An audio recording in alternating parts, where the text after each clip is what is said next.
Hello, Salamandra. Welcome for the second episode of our Wave podcast. We're super happy to have you. Maybe to start off, if you could introduce yourself for people who don't know you. Yeah. Hello, nice to see you all. Thank you for the invite. I'm Alexandra, also known as Salamandra, and I'm from Cyprus, and I've been living in Belgium for 5 years now. And yes, I've been DJing for the past year and a half, more, yes. So pretty recent. Yes, but also old. Yeah. Also old. Yeah. How were you introduced to the electronic music scene? And what made you start want to DJ? So the very first time I DJed, I was 18, so 12 years ago. But I was using virtual DJ, the software on the laptop, and we used to DJ at free parties and street parades in Cyprus.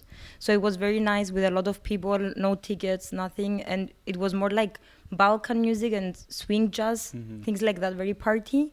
But my first ever encounter with electronic was when I was 14 with Armin van Buuren. Of course, yeah, I'm Paul van Dyke. So they more came like to the Cyprus. EDM. Yeah, they came to Cyprus and we went without our parents knowing anything. And it was amazing. I remember I left, I was like, what was this? This was amazing. But I never knew how that it was a possibility. I studied at university, I did my master's. And when I came to Belgium, it really clicked for me that actually you can do it more and more and can be more than a hobby at some point. So why was there such a long time between the virtual Balkan style music and then the techno? Where did it why was there so much time? It was COVID in Cyprus and none of my friends were really DJing. I was going always to rave parties, psytrance, but in Cyprus it was more minimal or industrial and psytrance. We didn't have and then I came up with Exhale and Amelie Lenz when 2018, I think, so 7 years ago. And then slowly then COVID came, so there was no parties. So there was that thing that where you listen to podcasts but not too much, and everyone was posting a lot of podcasts online. Slowly it reached Cyprus as well, that vibe, the more techno style. And then when I moved to Belgium, I was very thirsty. So I started going to all the Fuse, Rave Rebels, Seduce, everything, that there were open airs, all the open parties. And I went to a license of 9 hours. And I stayed there for 7 hours. So I think, and a lot of my friends were telling me that I came to Belgium because of Amelie Lenz. Because I used to be she's so good at what she's you doing. Were obsessed with obsessed. Okay. Yeah. So you DJing techno really started when you moved to Belgium, basically. Yeah, 100%. Okay. And was there a moment in Belgium where you were like, okay, this is what I want to do. I want to be on the other side of the DJ booth, or can you pinpoint a moment, or is it more you moving to Belgium, meeting people here? I was studying at KU Leuven, and had too many exams. So I didn't think it was gonna be something I would have the time for. But then I was always bitching about it to my friends. Basically, I was I wanna learn, and then they bought me my first headphones 3 years ago, and I got a tractor that was very cheap. The small tractor one. And then I started doing, but trust me, I didn't know what I was doing. And then I met my very good friend Asidik, and he taught me a lot of stuff. He showed me how to beat match with the ear, how to not use the sync button. He explained me about phrases. So it was the first time I realized that there is a lot of things that you can do that can help you your sound to sound better and say a story, basically. Okay. So it was more in Belgium, I would say, not... Well, sorry, first, hello, and thanks for being here today. We're very grateful to have you there. So, to speak about Cyprus, you said it's 5 years now that you're in Belgium? Always in Brussels? Yes, no, Leuven 2 years and 3 years Brussels, yeah. Okay, so you had the opportunities to experiment different type of parties. Yeah. Both in Cyprus and in Belgium. And in Athens and in Spain and in the UK, yeah. All over the world. I've seen a lot of parties, yeah. So, to stay focus on Cyprus and Brussels, or Belgium generally, how would you describe the scene in Cyprus, and what are the main differences, if you have some to explain a bit between this scene in Cyprus and the one in Brussels. Let's focus on Brussels. It's a very good comparison because they're very different. First of all, Cyprus is 1 million, the whole country, and it's divided as well. So there's a north, Turkish Cypriots are there, and then the south. So we are even less the Greek-speaking area. And in Cyprus, there is this mentality that if you listen to techno, you're into it because of drugs. And not because you like the music. There used to be. In my time, I remember when I was 16 and I used to go out, my friends were like, what are you doing? Why are you going there? You know, and then I came to Belgium and I see 40, 50, 60-year-olds partying with their beer and they're happy, like sober, with their tea. And it's completely different. Because in Cyprus, the traditional music, it's very different. It's very like live music. Here, I think your traditional music is very like boom, boom, boom. Techno. And the other thing is the amount of people. In Cyprus, we're very small, so the parties are smaller. And when you want to do something very big, it's very hard to attract. And they don't have the budget. But there is a lot of intimacy, I would say. They're very intimate. Like, you know everyone knows you. The people who are in the scene, they're super nice. We played at the club, Sleep, that changed management now. They're trying to make it more inclusive. There's a lot of parties at the beach. Sometimes free parties, sometimes more illegal. But Belgium, I think it's one of the top places I've partied, I think. There's so many things to do. Yeah. Okay, crazy. So you would say that like maybe the scene in Cyprus is still more emerging than the one in Brussels maybe, and in a few years maybe you could find like kind of the same, or Brussels has this aura, let's say, like proper, like a Belgium, Brussels proper aura, and like you can find this only in Brussels. I don't know how you... No, I don't think it's emerging because I think there's been electronic music. Like I forgot to mention, next to my house, when I was 16, I used to get out of the window and go to Club D. It was our club.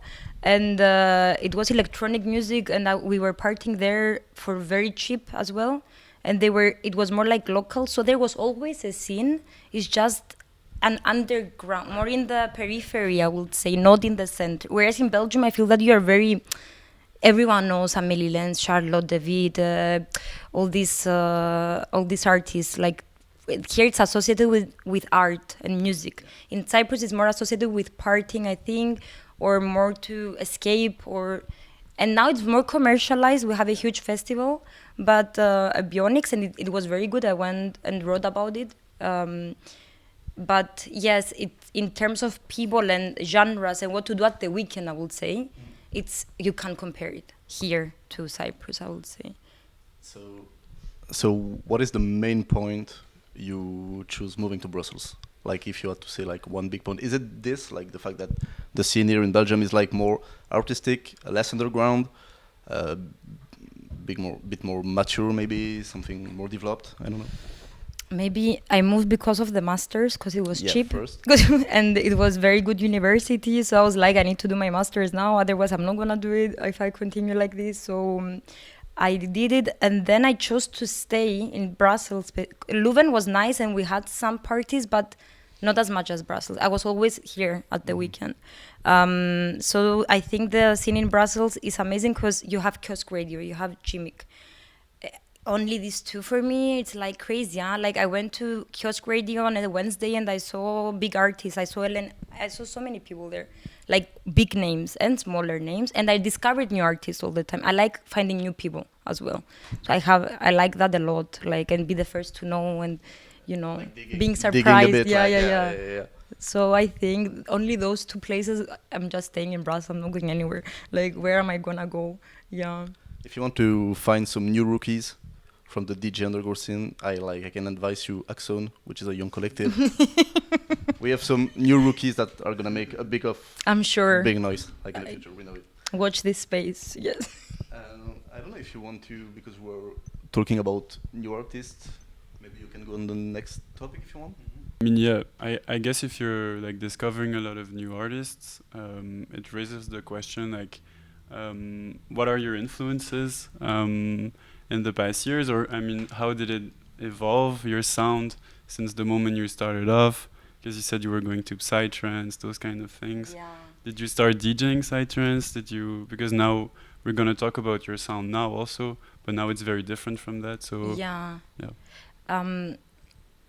Very good question. I think I started more with harder techno, like very hard techno, because I used to like it a lot. Now, the more I play, it's more chaos, I would say. I don't know what I'm playing, what genre. I know that I like groovy, I like drums, I like hi-hats, I like faster BPMs. But like last week, I played at Bazaar House, Ghetto Tech House.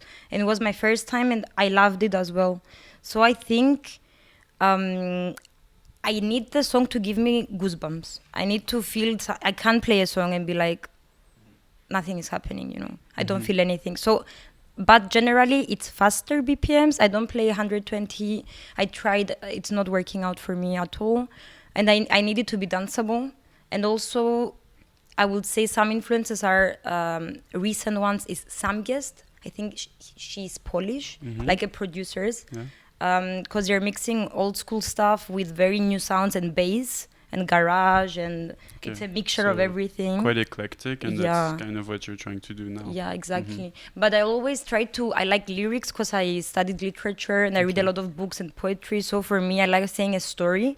Although I think I'm the only one understanding what I'm trying to say. You know, I'm like picking songs that I'm going to say something, and then I think no one really Wow, so when you're building a set, you're listening to the lyrics. I'm thinking about the and first one, how they make the story evolve. Yeah, if I'm more sad or if I'm more happy or if I'm more, it depends. I will choose some songs, or I choose the songs first and then I think how I'm going to put the lyrics in that sequence and then it becomes a story.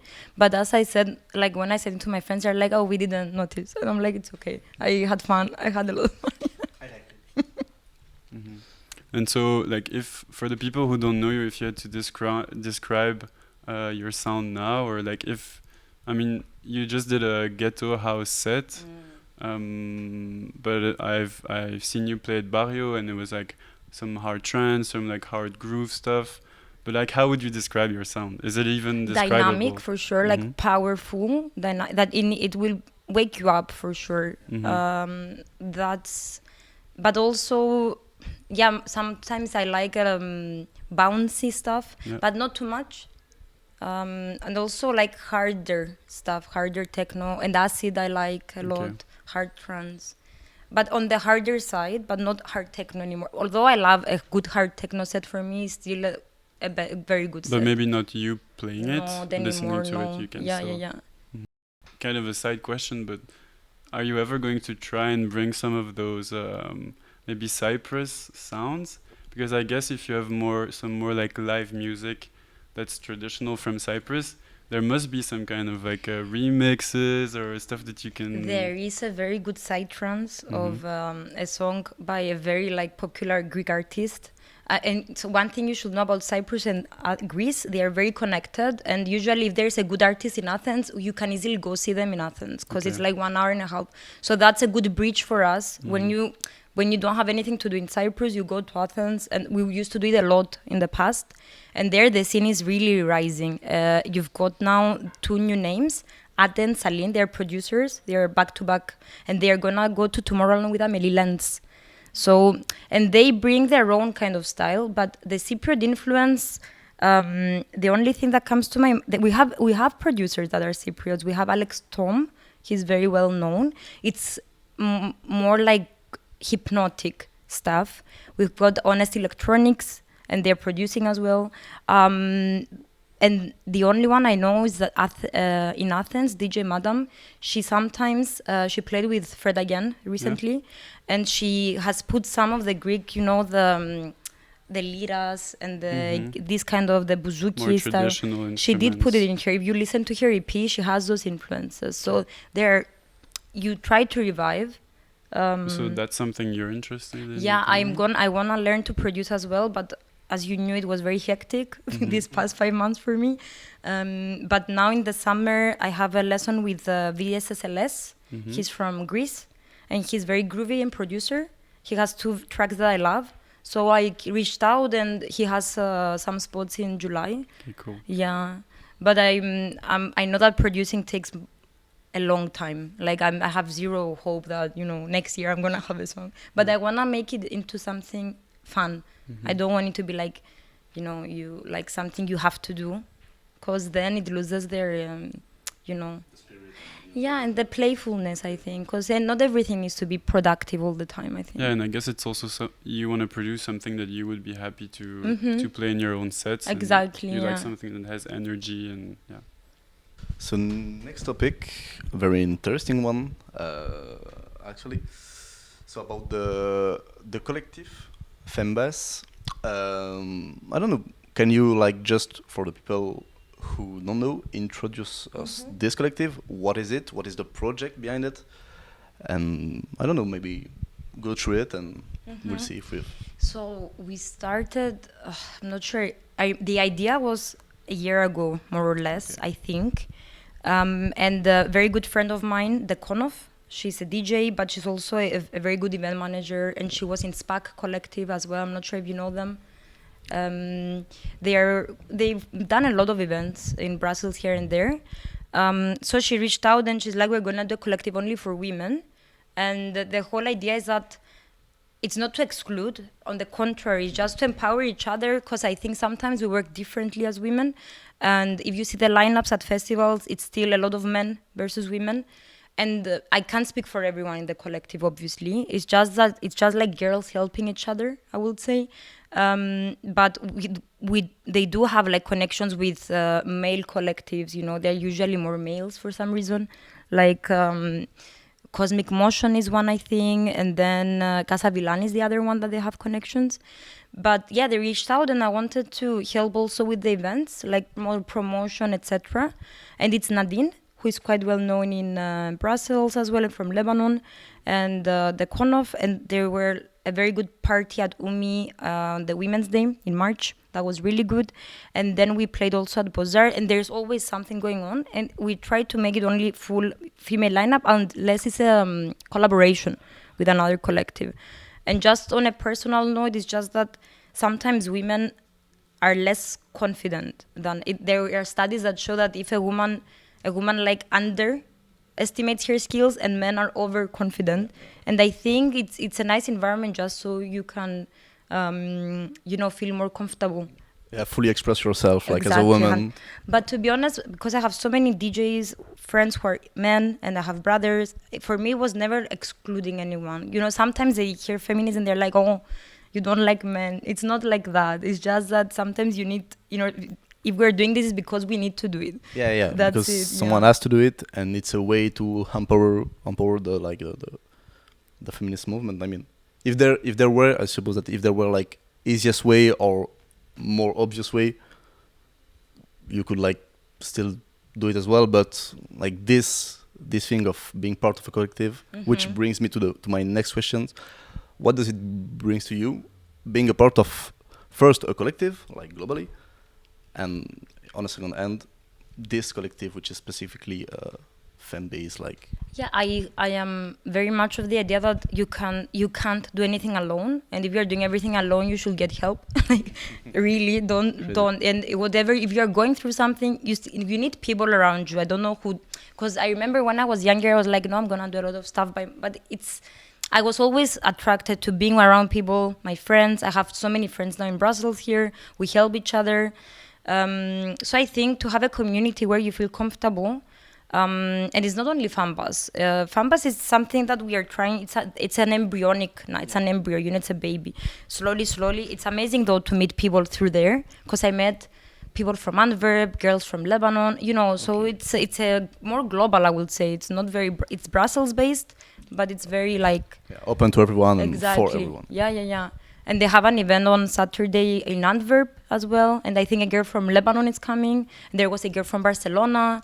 So it's quite like you meet people. I think being part of a community, whatever that community is, it's very important because you grow. You understand you're not alone. And you can also understand how other people think outside of, your bubble only. Because we all tend to be in bubbles. So you expose a bit and you meet other people. And I think it's a very good thing not to be on your own. Get it, thanks. Yeah, it's a matter of also like you can learn from other people that are from new environments, other cultures. It's actually in music, as in cinemas, in art in general. I mean, being a part of this type of project with other people oblige you to connect with them and to discover like other way to do things. So yeah, I think it's like quite a good initiative. I mean, staying on the topic of being part of a women collective, maybe we could have asked the question before, but on a more personal level, how is it for you to be a woman in this scene? Not that we're trying to talk about only negative stuff, No, you know. yeah. I think it's just interesting for people who listen to maybe get, to ask that kind of question, because it just gives you a voice and you can express whatever you want about the subject, There is a cat. Sorry, I got so cute. Sorry. I have a thing with cats. Sorry. I don't know if you saw my tattoo, but I just have to cat. Oh, he wants to participate. Yeah. Sorry about that. Yeah. As a woman, generally, I'm gonna start from partying as a woman, and then I'll go because DJing for me it was. I don't feel as a woman when I'm DJing. I feel like a DJ. I don't feel like a male or female. Although sometimes, my songs are more. Sometimes I see my very straight friends. If I play too slutty, they are like, okay, maybe not. But generally, at parties as a woman, that's something I really want to underline. It's very bad. Sometimes it can be very bad. It can be very uncomfortable. And it can be, I think that's something I'm very passionate about because I've been clubbing since I was 14. It's been 15 years. And the older I get, the better it gets. But when I was younger, especially, it happens a lot of times. A guy comes to you, you feel uncomfortable. In Cyprus, you feel very uncomfortable sometimes. You can handle them, but it ruins you the vibe. In Belgium, it's less. But there are nights at Fuse, I remember. One time I was like, okay, this is very creepy, what's going on? And I remember the first time I went to Fuse, they told me about the drug incidents that happened. They were putting in, and now at Fête de Musique in France, there was other incidents. So I think partying as a woman should be safer and generally safe spaces, not only for women, for neurodivergent people. I think that's a pretty, and also for queer. Generally, you need a space, and in Brussels there are a lot of spaces where you feel safe, huh? Like it's a good one. They have the safe teams. Especially because we have collectives like FEMMEBASS that are being created in the goal of making all different types of people comfortable and accepted. And I've never been to one of your events, but I don't. Is it open to male spectators? Yeah. No. I can imagine. That would be No, we only want to see women. No, but I mean, no, it's open to. I can imagine that even the vibe in those kinds of parties by those collectives must feel much really safer, nice, and you must have less incidents. And at Umi, I remember I saw some very macho people that felt uncomfortable, and I was like, oops. Yeah, sorry guys, sorry. I'm sorry that you don't feel comfortable, but maybe it's a good lesson, No, but just generally places where you can be yourself, whatever that means. It doesn't mean that you are a woman, man, I don't know, like trans. And that's why I like raves a lot. The side trans parties I went were the nicest parties. The people were the nicest. You had space to dance. I remember no one will come behind you and no, come here.